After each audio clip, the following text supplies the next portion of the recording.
Georges Devereux est le fondateur de l'ethnopsychiatrie, une approche qui doit être comprise comme étant une ethnopsychanalyse.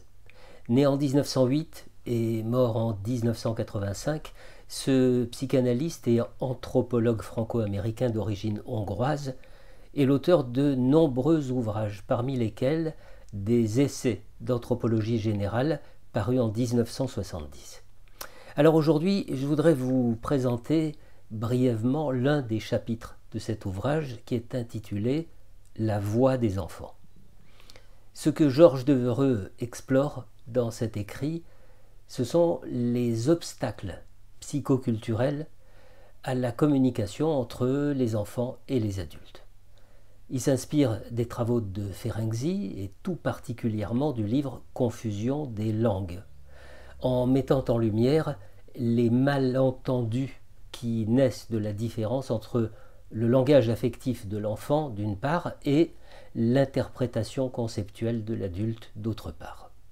Devereux illustre son propos avec des observations ethnologiques passionnantes. Il y a notamment l'exemple d'un Indien, Lengua, qui accuse un missionnaire d'un vol qu'il aurait commis en rêve. Devereux montre ainsi que certaines cultures intègrent des niveaux de réalité différents dans leur communication. C'est un phénomène que l'on retrouve chez les enfants et aussi chez les patients psychotiques. L'auteur fait nettement la distinction entre le langage expressif de l'enfant, c'est-à-dire celui qui reflète ses émotions, et le langage communicatif intentionnel. Et il observe que les enfants, tout comme certains adultes, réagissent davantage à la tonalité de la voix qu'au contenu des paroles, ce qui confirme l'importance de la métacommunication.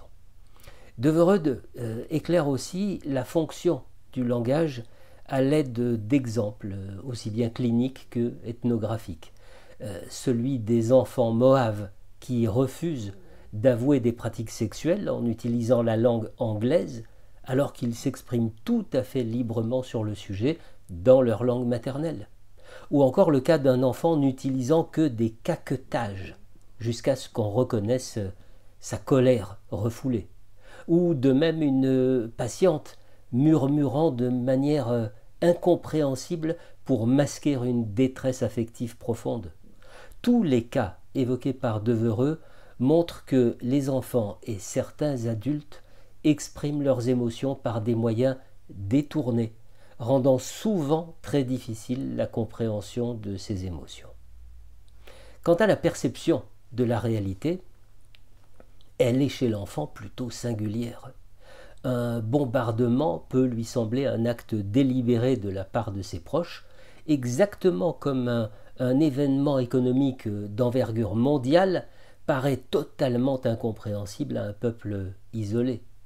De plus, la pensée enfantine accorde une place prépondérante au symbolisme, ce qui peut entraîner, on le comprend, des malentendus avec les adultes. Un des plus grands obstacles à la communication, c'est la tendance de l'adulte à refouler la compréhension de l'enfant, notamment sur des sujets sensibles comme la sexualité infantile ou encore l'agressivité. Là, justement, où Freud et Ferenczi ont été critiqués pour avoir exposé ces aspects longtemps niés par la société.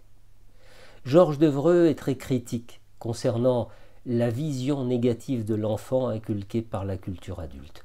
Il différencie l'enfant enfantin, spontané, naturel, de l'enfant puéril, façonné par les attentes sociales.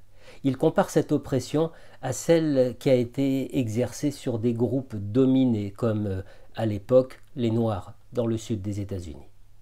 Dans la conclusion de ce chapitre, l'auteur plaide en faveur d'une compréhension authentique de l'enfant, libérée des préjugés et des stéréotypes. Il insiste sur la nécessité d'écouter véritablement la voix des enfants afin de construire une psychologie plus juste et une éducation mieux adaptée à leur développement.